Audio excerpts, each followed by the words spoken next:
Hello, everyone. I'm Dan Kennedy from the 11Alive Streaming Center. It has been a busy week here in Georgia. Let's get you caught up on 11Alive News this week. On Friday, Colin Gray, the father of the accused Appalachia High School shooter, Colt Gray, taking the stand in his own defense. He faces nearly 30 charges in the wake of that 2024 school shooting. Here's part of his testimony. Is there any, if you can remember, any red flag or anything that Colt did that would make you believe that he would ever be capable of doing this act? No, I struggle with it every day. I'd never seen that video until yesterday.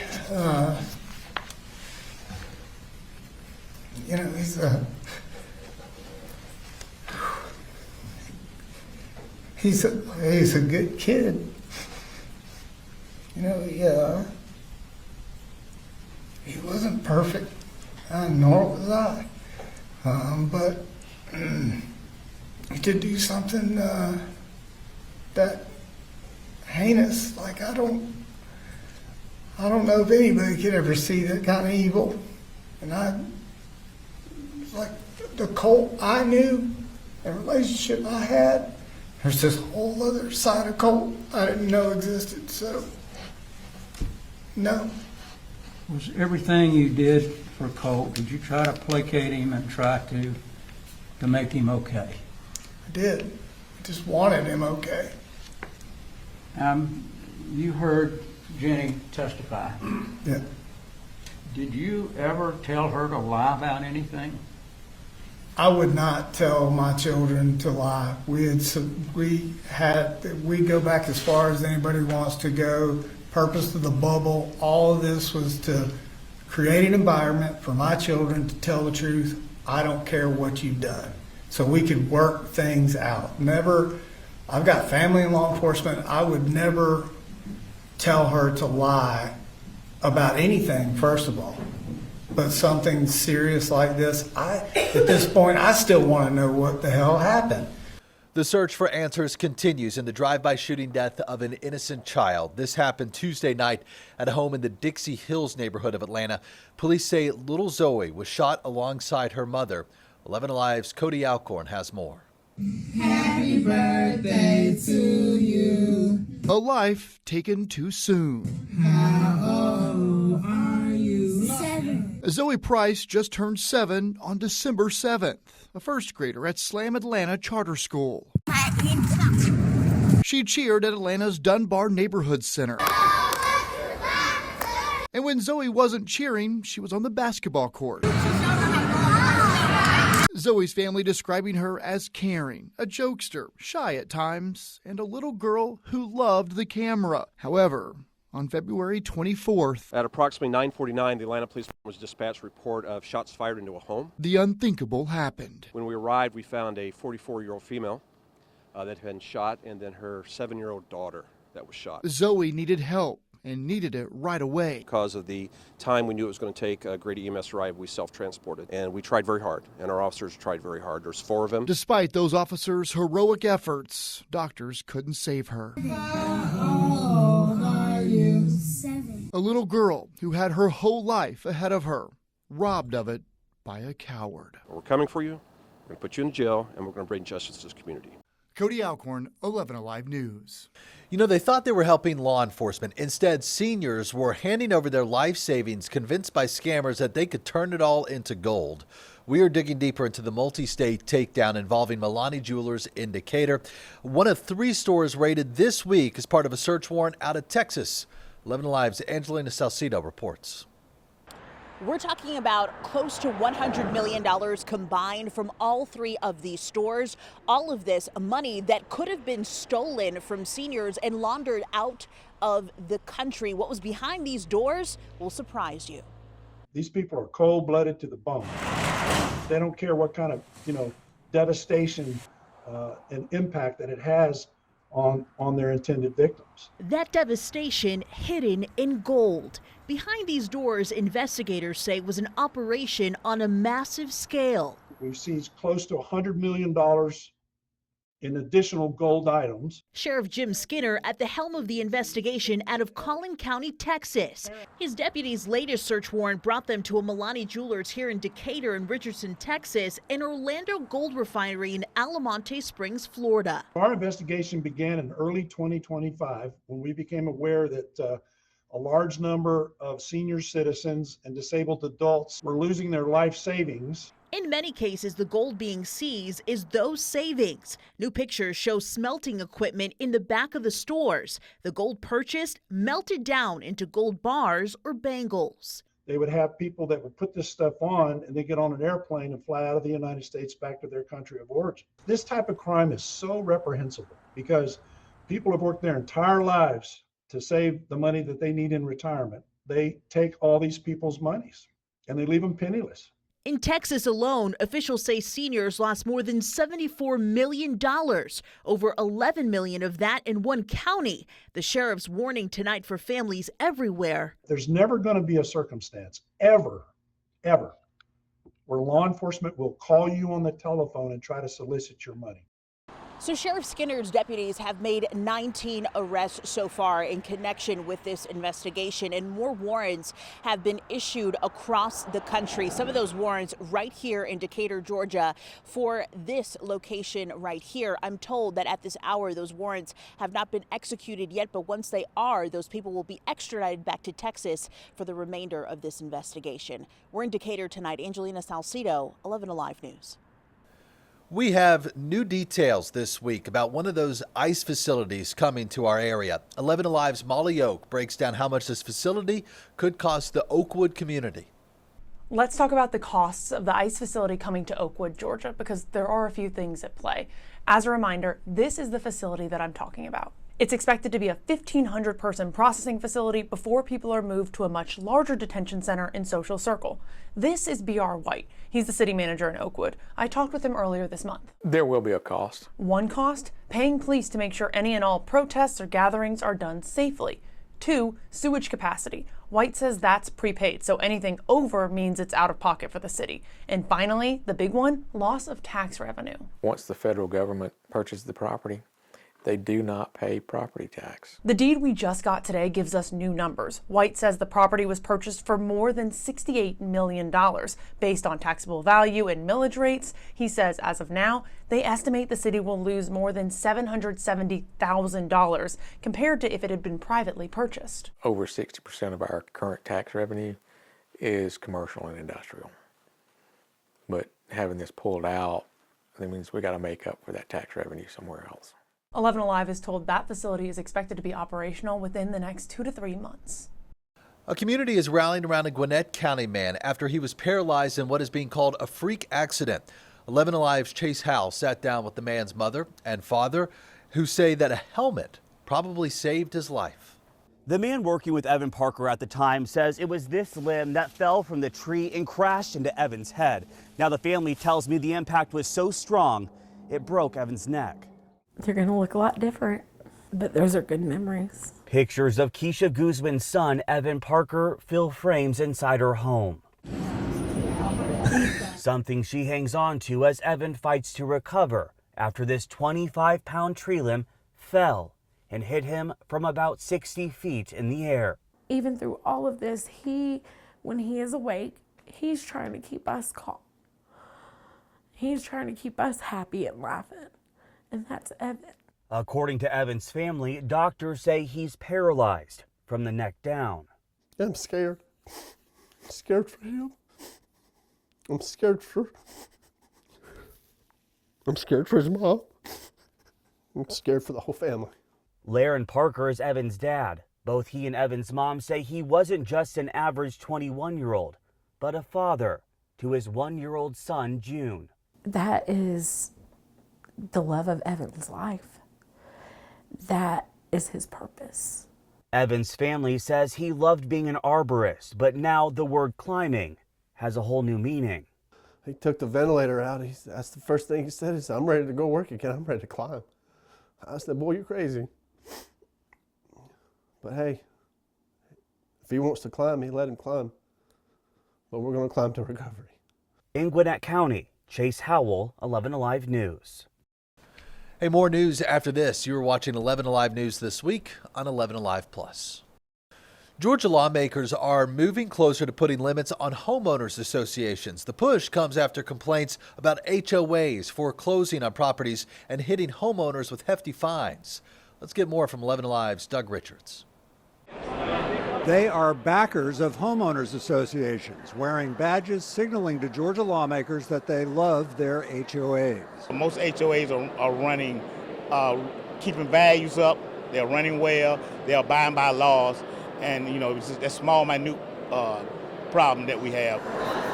That contrasts sharply with shows of force that critics of homeowners associations have delivered to the Capitol, where lawmakers have heard their complaints and are responding with a bill that passed a committee vote Tuesday night. And every one of them had a separate story, a different story of how they were being wronged, and so it opened up my ears. The sponsor is a powerful Noonan Republican teaming up with an Atlanta Democrat. Everyone here has a horror story. The bill would require HOAs to register with the Secretary of State, giving that office oversight and the power to convene a state board to review complaints and refer them to law enforcement if they suspect a violation of the law. We're seeing some predatory practices out there of some board members overstepping their bounds. But HOA backers hope to convince lawmakers that the bill itself oversteps. We think the HOAs are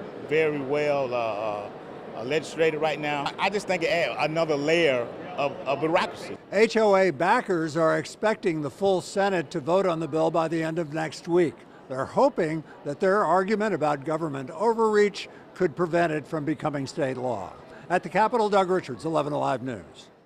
Hundreds of law enforcement officers gathered at the state capitol this week for Law Enforcement Appreciation Day under the Gold Dome. 11Alive's Ariana Maniz was there and shares the legislators' promise to support the men and women who serve. The message was clear from state lawmakers. They say they stand and support with law enforcement, and they plan to do so this session with money as well as public safety legislation. The halls of the Capitol were filled with hundreds of law enforcement officers from various agencies across the state to meet with state lawmakers to advocate for more funding and public safety legislation. Lawmakers thanked officers for their service and pointed to the proposed state budget, which includes pay raises to over $400 million in investments to build Georgia's first new state mental health hospital since the 1960s. Majority Whip Robertson hosted the press conference alongside Governor Brian Kemp, Attorney General Chris Carr, and several state senators. Both Governor Kemp and Lieutenant Governor Brock Jones said that Georgia remains a law and order state, and they plan to continue to back the men and women in blue. We cannot thank you enough for what you do. When I look around the country and see how some other states treat their men and women in law enforcement, it makes me sick, quite honestly. But I want you to know, as long as I'm your governor, I will have your back every single day for what you do out there. I want to thank each and every one of y'all for being here today, and we appreciate your service because we know it is not an easy job that you men and women do. This session, lawmakers are hoping to pass what they're calling the HALO bill. It's a legislation that will create a buffer zone around law enforcement when they're responding to emergencies. We'll be watching to see how far that legislation makes before the last day of session. Reporting from the state capitol, I'm Ariana Maniz for 11Alive. People in Dunwoody are concerned after a spillway for a man-made lake collapsed, and they want the city to now step in and fix it. Let's get more from 11Alive's Gilad Melamed, who has residents' concerns. At Kingsley Racket and Swim Club, there's a growing problem. Every time I come down here, there's more fresh red clay that's fallen. Club president Whitney Delaney believes this spillway collapsed over the summer, receiving this letter from the city. She says the ground continues to erode around it. Her goal is to get it stabilized so nobody gets hurt. That's my biggest fear. But whose job is it to stabilize this? The spillway is on the club's property. Man-made Kingsley Lake flows into it. The lake, though, is not part of the club. Delaney says it's property of the Kingsley Lake Association, which is the group of homes that sit along the lake. Who do you think should fix this? Well, I think the city should do a lot because they keep directing stormwater into the lake. At a minimum, we would like for them just to work with us. The city of Dunwoody says this is private property and the city's not responsible for repairing it. Adding it's also not part of a special stormwater tax district where the city does maintain stormwater infrastructure on private property. Writing in part, the city has not negligently constructed or maintained its drainage system in a way that damages the lake, the dam, or the flume. Delaney says the club is working with the Kingsley Lake Association, whose president spoke at last night's council meeting. We don't want to hire attorneys. We do not want to fight with the city. We want to have dialogue. Delaney hopes there can be a resolution before the erosion reaches the tennis courts on the other side of this fence. I can't even explain to you how fast this has eroded in the last 5 months. Well, you know, things just never seem to slow down at the world's busiest airport. 11Alive's Faith Jesse takes you inside Hartsfield-Jackson Atlanta International for a one-on-one with its new general manager, Ricky Smith.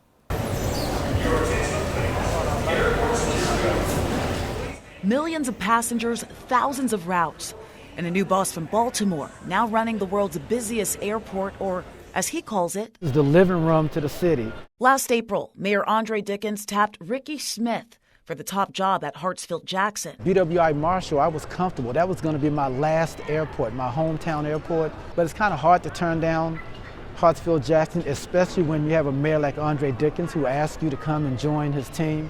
9 months in, the man who ran Baltimore's airport for a decade is scaling up his workload and taking a listener's approach to leading. Atlanta's just on another level. So the first couple months here has been more focused on just understanding what the community thinks about the airport. The city's history lines the walls of the barbershop and the domestic terminal. Photos Smith reflects on, including namesake Mayor Maynard H. Jackson. Other cities are still trying to duplicate the models and his legacy. But Mr. Smith is still learning some institutions carry a little more weight in the Peach State. Now Spike Lee has the wrong sweatshirt on. He should really have one of Howard University shirt. But anyway, that's okay. Now, Mr. Smith, you know you're in Atlanta now. Yes, I forgot. Under his leadership, the airport is investing heavily in expansion and technology, including concourse expansions and a $180 million overhaul of its 20-year cellular system. This investment is not just for World Cup, but we also want to invest in a way that the everyday people who live here in Atlanta benefit from it from years to come. But Smith stepped in during a time of turbulence. In September, the airport forfeited more than $37 million in FAA funding after city leaders declined to sign updated federal language tied to diversity policy changes under the Trump administration. We just completed the largest bond issuance in the history of the city, of over $1 billion bond issuance. I mean, we have a new federal fiscal year coming up now. We've already put in an application for more federal funds. We're very optimistic that we're going to get those federal funds. It's going to be $100+ million. And so, yes, in terms of federal funding, we're going to be okay. Now the next test, the 2026 FIFA World Cup. What are you doing right now to prepare, and are you all ready for this influx of traffic? So we're ready, and we're part of a larger city effort to make sure that we're ready. We have our Super Bowl every year. We call that Thanksgiving Day travel. So we're used to having large-scale numbers of people coming through the airport. Most of our focus is around making sure that people who come to Atlanta for the first time, that they have an experience that will invite them to come back. More news after this. You're watching 11Alive News this week on 11Alive Plus. Well, for 25 years, the Atlanta Jewish Film Festival has connected diverse audiences to celebrating film, humanity, and culture. The festival just launched its first student competition, giving young filmmakers a platform to explore a theme of building bridges. 11Alive's race, culture, and religion reporter Danielle Nottingham shows us how the students use their daily experiences as a tool for understanding. These young storytellers are using film to open a window into their world. We want to bring out the message that, like, everyone's the same. Can you get out of my way? I'm trying to find my lookup. Levi Lockhart and Antonio Freeman wrote a project about a girl who was bullied because of her dark skin. What do you want people, when they see this movie, what do you want them to walk away thinking or feeling? Just because someone is from a different place or they have different standards or look different doesn't mean that they're just a bad person or anything like that. The Atlanta Jewish Film Festival guides students through every stage of filmmaking to spark dialogue about human connection. We have a saying in Judaism that is l'dor v'dor, from generation to generation. And something that I always like to say is l'dor v'dor goes both ways. And, you know, we talk a lot, and it's really important to learn from, you know, our ancestors and our elders. But the youth have a lot to say. Oh my God, Mara, I've just been so busy with work. And Madeline Goldman and Ansley Hall use their voices to explore complex relationships. Well, get out! Get out of my house! I want people to know that communication and trusting people is okay, and that opening up to people is one of the biggest things that you can do. Family isn't always blood, and that family, although it can be really tough and really messy sometimes, is ultimately something worth fighting for. You're just mad I found somebody who actually cares about me. The hope is that students with fresh eyes and cameras can unite the world. In Atlanta, Danielle Nottingham, 11Alive News. A groundbreaking surgery performed for the first time in Georgia is giving a local mom a second chance at life. Doctors say that this is an innovative transplant that could change what's possible for patients once told they had no options left. Let's get more from 11Alive's Caitlin Ross. Are camels with one hump called Humpty? It feels good to laugh again. Does giga mean 1 million? For Monica McFarlane, it feels good to be herself again. I know I'm shaking. Yeah, that's side effects, right? It is. Even the hard days are a gift. These are all the different medications I have to take throughout the day. After 15 years of heart failure, 9 medications a day is a reminder that she's still here. I'm so thankful that I'm here to take these medicines. You know, I'm not going to complain about any of it. Monica was just 37 when she was diagnosed with heart failure. For 15 years, doctors tried everything until they told her there was nothing left to try. I had 2 days to 2 weeks to live and say my goodbyes. She was not eligible for a traditional heart transplant. Antibodies in her blood meant her body would reject it. She and her family were preparing for the worst. The doctor walked in as we were getting ready to leave, and she said, "Have you ever heard of the HALT procedure?" HALT stands for Heart After Liver Transplant. It's an innovative strategy where surgeons transplant a liver first, followed by a heart from the same donor, using the liver to help shield the heart from rejection. We knew that that heart would be rejected if we didn't follow this strategy. It was a big undertaking. The operation was extraordinary. Dr. Victor Pretorius says the transplanted liver acts like a sponge, absorbing harmful antibodies and protecting the new heart. It's a new strategy for us here at Emory in Georgia. That was the first time it was done. 16 hours in surgery, 3 months in recovery. I've had 2 really good days in a row. Yay! Now Monica is doing something she once thought she would never do again. Plan her future. Oh my gosh, it was just from the lowest point of my life. It's telling my boys goodbye, and my husband and my mom, to the highest of high. She is living again. One Metro Atlanta mom is marking a huge milestone by running her first ever marathon this weekend. No small feat, no doubt, but family is driving her with every step. 11Alive's Joe Ripley has more on how her son's struggle is her own inspiration.